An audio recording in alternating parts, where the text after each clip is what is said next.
നമസ്കാരം. എന്തിനേയും കണ്ണടച്ച് മുന്നും പിന്നും നോക്കാതെ എതിർത്തോളണം. അതാണ് കമ്മികൾക്ക് ആകെ അറിയുന്നൊരു കാര്യം. സതീശൻ സർക്കാർ കേരളത്തിൽ അധികാരത്തിൽ വന്നിട്ട് കേവലം 80 ദിവസം കഴിഞ്ഞിട്ടേ ഉള്ളൂ. പക്ഷേ ഇപ്പോൾ തന്നെ വിലയിരുത്തി അപഗ്രഥിച്ച് നിഗമനത്തിലെത്തി മാർക്കിട്ട് പ്രോഗ്രസ് കാർഡ് സമൂഹത്തിൽ മുഴുവൻ കൊടുത്തു തുടങ്ങിക്കഴിഞ്ഞു കമ്മി സൈബർ കൂട്ടങ്ങൾ. 80 ദിവസം കൊണ്ട് അത്ഭുതം സൃഷ്ടിക്കാൻ സതീശൻ സൂപ്പർമാൻ ഒന്നുമല്ല എന്ന് കുറഞ്ഞപക്ഷം തിരിച്ചറിയണം.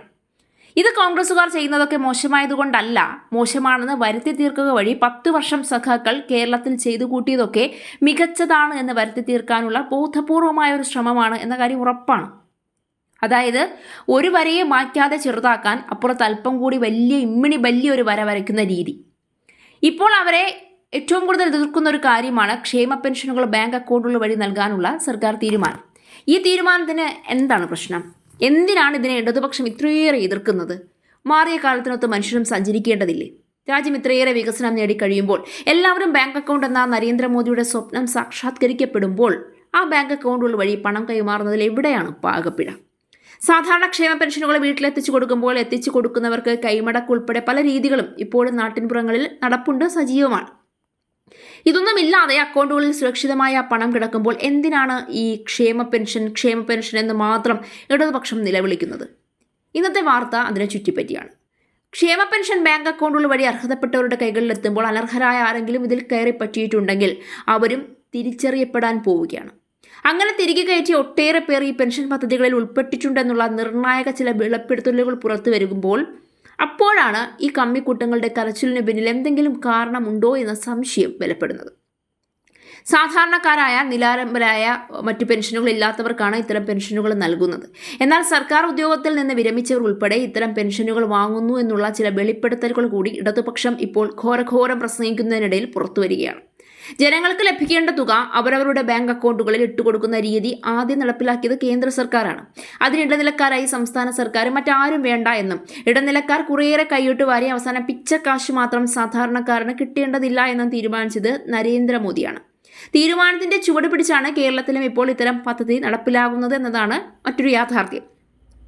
സംസ്ഥാനത്ത് സാമൂഹ്യ സുരക്ഷാ പെൻഷൻ വിതരണ രംഗത്ത് വൻ അഴിച്ചുപണികൾക്കാണ് UDF സർക്കാർ ഒരുങ്ങുന്നത് എന്നതാണ് റിപ്പോർട്ടുകൾ.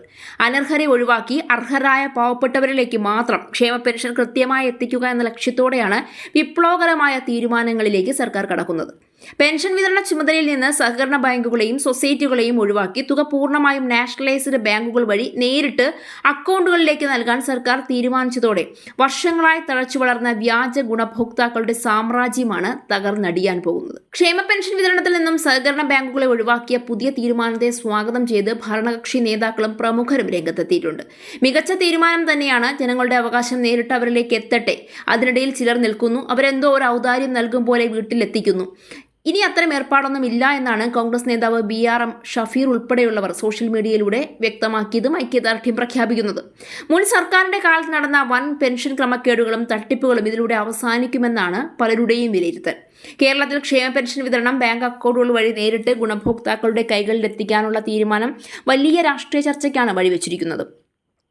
ഒരു വിഭാഗം ഇതിനെ സുതാര്യതയിലേക്കുള്ള ചുവടുവയ്പായി കാണുമ്പോൾ മറ്റൊരു വിഭാഗം ഇത് സാധാരണക്കാരായ വയോജനങ്ങളെയും ഭിന്നശേഷിക്കാരെയും ദുരിതത്തിലാക്കുമെന്ന ആശങ്കയാണ് ഉയർത്തുന്നത്. എന്നാൽ ഈ വാദപ്രതിവാദങ്ങൾക്കിടയിൽ ഒരു ചോദ്യം ഉയരുന്നു. ഒരു നയത്തിന്റെ വിജയമോ പരാജയമോ രാഷ്ട്രീയ നിലപാടുകൾ കൊണ്ടാണോ നിർണ്ണയിക്കപ്പെടേണ്ടത്, അതോ അതിന്റെ യഥാർത്ഥ ഫലപ്രാപ്തി കൊണ്ടോ?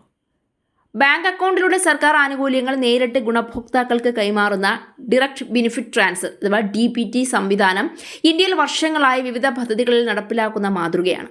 ഇടനിലക്കാരെ ഒഴിവാക്കുക, അർഹരായവർക്ക് മുഴുവൻ തുകയും സുരക്ഷിതമായി ലഭ്യമാക്കുക, വ്യാജ ഗുണഭോക്താക്കളെ കണ്ടെത്തുക, പൊതുപണം കൂടുതൽ ഉത്തരവാദിത്തത്തോടെ വിനിയോഗിക്കുക എന്നിവയാണ് ഈ സംവിധാനത്തിന്റെ പ്രഖ്യാപിത ലക്ഷ്യങ്ങൾ.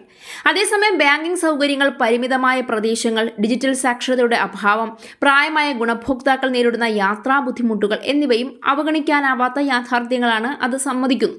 പക്ഷേ അവ മാത്രം പരിഹരിക്കാൻ നടപടിയെടുക്കേണ്ടതിനു പകരം ഒരു സിസ്റ്റം മുഴുവൻ മോശമാണെന്നും അനാവശ്യമാണെന്നും അഴിമതിയെന്നും പറഞ്ഞ് മുട്ടാൻപോക്ക് ന്യായം പറയുന്നത് ഒരുതരം ഉളുപ്പില്ലാത്ത പ്രവൃത്തിയാണ്. ജനാധിപത്യത്തിൽ സർക്കാർ തീരുമാനങ്ങളെ ചോദ്യം ചെയ്യുന്നത് പ്രതിപക്ഷത്തിന്റെ ഉത്തരവാദിത്തമാണ്. അതുപോലെ ഏതൊരു വിമർശനവും വസ്തുതകളുടെ അടിസ്ഥാനത്തിലായിരിക്കണമെന്നും സർക്കാർ ഓരോ ആശങ്കയ്ക്കും വ്യക്തമായ മറുപടി നൽകണമെന്നും ജനങ്ങൾക്ക് അവകാശവുമുണ്ട്. കാരണം ക്ഷേമ പെൻഷൻ ഒരു രാഷ്ട്രീയ പാർട്ടിയുടെയും ഔദാര്യമല്ല. നികുതി പണത്തിൽ നിന്ന് അർഹതയുള്ള പൗരന് ലഭിക്കുന്ന സാമൂഹ്യ സുരക്ഷയാണത്. പുതിയ സംവിധാനത്തിന്റെ മറ്റൊരു പ്രധാന വശം അർഹതാ പരിശോധനയാണ്. സർക്കാർ ക്ഷേമ പദ്ധതികൾ യഥാർത്ഥത്തിൽ അർഹരായവരിലേക്കാണ് എത്തേണ്ടത്. കാലക്രമേണ അർഹത നഷ്ടപ്പെട്ടവരോ രേഖകളിലെ പിഴവുകൾ മൂലം പട്ടികയിൽ തുടരുന്നവരോ ഉണ്ടെങ്കിൽ അവരെ കണ്ടെത്തി പട്ടിക പുതുക്കുന്നത് ഇത് സർക്കാരിൻ്റെയും ഉത്തരവാദിത്തമാണ്. ഇതൊരു രാഷ്ട്രീയ പ്രതികാരമൊന്നുമല്ല. പൊതുപണം ഉത്തരവാദിത്തത്തോടെ വിനിയോഗിക്കാനുള്ള ഭരണപരമായ ഒരു ബാധ്യത മാത്രമാണ്. എന്നാൽ അത്തരമൊരു പരിശോധന നടക്കുമ്പോൾ യഥാർത്ഥ അർഹർ അനാവശ്യമായി പുറത്താകാതിരിക്കാനുള്ള സുരക്ഷിത സംവിധാനവും അത്ര തന്നെ നിർണായകമാണ്. അതിൽ സംശയവുമില്ല. പൊതുചർച്ചകളിൽ പലപ്പോഴും ഒരു നയത്തിന്റെ ഗുണങ്ങളോ ദോഷങ്ങളോ മാത്രം എടുത്തുകാട്ടുന്ന പ്രവണത കാണാം. എന്നാൽ യഥാർത്ഥ സമീപനം രണ്ടും ഒരുപോലെ പരിശോധിക്കുകയാണ്. ബാങ്ക് അക്കൗണ്ടിലൂടെ വിതരണം സുതാര്യത വർദ്ധിപ്പിക്കുന്നുവെങ്കിൽ അത് സ്വാഗതം ചെയ്യണം. അതേസമയം പ്രായമായ ഗുണഭോക്താക്കൾക്ക് അധിക ബുദ്ധിമുട്ടുണ്ടാക്കുന്നുവെങ്കിൽ സർക്കാർ അതിന് പരിഹാര മാർഗങ്ങൾ ഒരുക്കുകയും വേണം. ജനസേവനത്തിന് ലക്ഷ്യം ഒരു രീതി നടപ്പാക്കുക എന്നതല്ല, ആ സേവനം ജനങ്ങൾക്ക് എളുപ്പത്തിൽ ലഭ്യമാക്കുക എന്നുള്ളതാണ്. സഹകരണ സംഘങ്ങൾ വഴി പെൻഷൻ വിതരണം ചെയ്തപ്പോൾ ഗുണഭോക്താക്കൾക്കുള്ള തിരിച്ചടവ് വിവരങ്ങളും വിതരണ കണക്കുകളും കൃത്യമായി രേഖപ്പെടുത്തിയില്ല എന്ന ഗുരുതരമായ പോരായ്മയാണ് വി ഡി സതീശൻ സർക്കാരിന്റെ പുതിയ തീരുമാനത്തിന് ആധാരമായതെന്നാണ് റിപ്പോർട്ടുകൾ. കേന്ദ്ര സർക്കാരിന്റെ പെൻഷൻ മാനദണ്ഡങ്ങളും ഇതിൽ പ്രധാന ഘടകമായി മാറി. ഇതോടെ ഇനി മുതൽ നാഷണലൈസ്ഡ് ബാങ്കുകളുടെ അക്കൗണ്ടുകൾ വഴി മാത്രമായിരിക്കും പെൻഷൻ കൈമാറുക എന്ന തീരുമാനത്തിലേക്ക് സർക്കാർ എത്തി. കിടപ്പ് രോഗികൾക്കും നേരിട്ട് പോയി തുക വാങ്ങാൻ ഒഴിവാക്കാനാകാത്ത ഗുണഭോക്താക്കൾക്കും മാത്രമേ വീടുകളിൽ നേരിട്ട് തുക എത്തിക്കുകയുള്ളൂ. സഹകരണ സംഘങ്ങൾക്ക് നൽകിയിരുന്ന വൻ തുകയുടെ ഇൻസെന്റീവ് ലാഭിക്കാനും ഈ നീക്കത്തിലൂടെ സാധിക്കും. കേരള സോഷ്യൽ സെക്യൂരിറ്റി പെൻഷൻ ലിമിറ്റഡിന്റെ കത്ത് പരിശോധിച്ച ശേഷമാണ് ധനവകുപ്പ് പുതിയ ഉത്തരവിറക്കിയിരിക്കുന്നത്. മുൻ ഇടതു സർക്കാരിന്റെ കാലത്ത് സഹകരണ സ്ഥാപനങ്ങളിലെ കളക്ഷൻ ഏജന്റുമാർ വഴി വീടുകളിൽ നേരിട്ട് പെൻഷൻ വിതരണം ചെയ്തിരുന്ന രീതിയോടെയാണ് ഇത് വിരാമമാകുന്നത്. ഈ രീതിയുടെ മറവിൽ വ്യാപകമായ അഴിമതിയും ക്രമക്കേടും നടന്നതായി വ്യക്തമായിരുന്നു. സംസ്ഥാനത്തെ ഞെട്ടിച്ചുകൊണ്ട് സർക്കാർ സർവീസിലുള്ള ഗസറ്റഡ് ഉദ്യോഗസ്ഥരടക്കം 1458 സർക്കാർ ജീവനക്കാരാണ് അനർഹമായി സാമൂഹ്യ സുരക്ഷാ പെൻഷൻ കൈപ്പറ്റിയിരുന്നതെന്നാണ് നേരത്തെ കണ്ടെത്തിയത്. ഇതിൽ പ്രാഥമിക നടപടി എന്നോണം മണ്ണ് സംരക്ഷണ വകുപ്പിലെ പാർട്ട് ടൈം സ്വീപ്പർ മുതൽ വർക്ക് ഓഫീസർ വരെയുള്ള 6 ജീവനക്കാരെ സസ്പെൻഡ് ചെയ്ത നടപടിയും മുൻകാലങ്ങളിൽ ഉണ്ടായിട്ടുണ്ട്. അനധികൃതമായി തട്ടിയ തുക 18% പലിശ സഹിതം ഇവരിൽ നിന്ന് തിരിച്ചുപിടിക്കാനും സർക്കാർ തീരുമാനിച്ചിരുന്നു. ഈ തീരുമാനം നടപ്പിലായോ എന്നതിൽ സംശയം ഇപ്പോഴും നിലനിൽക്കുകയുമാണ്. അന്ന് ധനവകുപ്പിന്റെ നിർദ്ദേശപ്രകാരം ഇൻഫർമേഷൻ കേരള മിഷൻ നടത്തിയ സോഫ്റ്റ്വെയർ പരിശോധനയിലാണ് ഈ ഞെട്ടിക്കുന്ന വിവരങ്ങളൊക്കെ പുറത്തുവന്നത്. കോളേജ് അസിസ്റ്റന്റ് പ്രൊഫസർമാർ, ഹയർ സെക്കൻഡറി അധ്യാപകർ എന്നിവരടക്കം ഉയർന്ന ശമ്പളം വാങ്ങുന്നവർ വരെ പാവപ്പെട്ടവരുടെ ക്ഷേമ പെൻഷൻ തട്ടിയെടുക്കുന്നവരുടെ പട്ടികയിൽ ഉണ്ടായിരുന്നുവെന്നാണ് അന്ന് വെളിപ്പെടുത്തലുണ്ടായത്. തിരുവനന്തപുരം, പാലക്കാട് ജില്ലകളിലെ സർക്കാർ കോളേജുകളിൽ ജോലി ചെയ്യുന്ന 2 അസിസ്റ്റന്റ് പ്രൊഫസർമാരും 3 ഹയർ സെക്കൻഡറി അധ്യാപകരും പെൻഷൻ വാങ്ങിയവരിൽ ഉൾപ്പെടുന്നുവെന്നും അന്നത്തെ രേഖകളിലുണ്ടായിരുന്നു. ആരോഗ്യവകുപ്പിലാണ് ഏറ്റവും കൂടുതൽ സർക്കാർ ജീവനക്കാർ അനർഹമായി പെൻഷൻ തട്ടിയത്, 373 പേർ. തൊട്ടുപിന്നിലുള്ള പൊതുവിദ്യാഭ്യാസ വകുപ്പിൽ 224 പേർ പെൻഷൻ കൈപ്പറ്റി. മെഡിക്കൽ എഡ്യൂക്കേഷനിൽ 124 പേരും, ആയുർവേദ വകുപ്പിൽ 114 പേരും, മൃഗസംരക്ഷണത്തിൽ 74, പൊതുമരാമത്ത് 47, സാങ്കേതിക വിദ്യാഭ്യാസം 46, ഹോമിയോപ്പതി 41, കൃഷി revenue 35, judiciary and social justice 34, insurance medical service 31, college education 27 എന്ന് തുടങ്ങി സിവിൽ സപ്ലൈസ്, അഡ്വക്കേറ്റ് ജനറൽ ഓഫീസിൽ 4 വീതം എന്നീ വകുപ്പുകളിലെ ജീവനക്കാരും ഈ ലിസ്റ്റിലുള്ളവരാണ്. അനർഹമായി വാങ്ങിയ മുഴുവൻ തുകയും പലിശ സഹിതം തിരിച്ചടപ്പിക്കുമെന്ന് അന്നത്തെ സർക്കാർ പറഞ്ഞെങ്കിലും ഇത് അധികം മുന്നോട്ട് പോയില്ല എന്നാണ് വിവരം. പൊതുജനങ്ങളുടെ നികുതി പണം അർഹതയില്ലാത്തവരുടെ അക്കൗണ്ടിലേക്ക് പോകുന്നത് തടയാനാണ് വി ഡി സതീശൻ സർക്കാർ ലക്ഷ്യമിടുന്നത്. ഇതോടെ സംസ്ഥാനത്തെ സാമൂഹ്യ ക്ഷേമ പെൻഷൻ ഗുണഭോക്താക്കളുടെ ആകെ എണ്ണത്തിൽ വലിയ കുറവുണ്ടാകുമെന്നാണ് വിലയിരുത്തപ്പെടുന്നത്.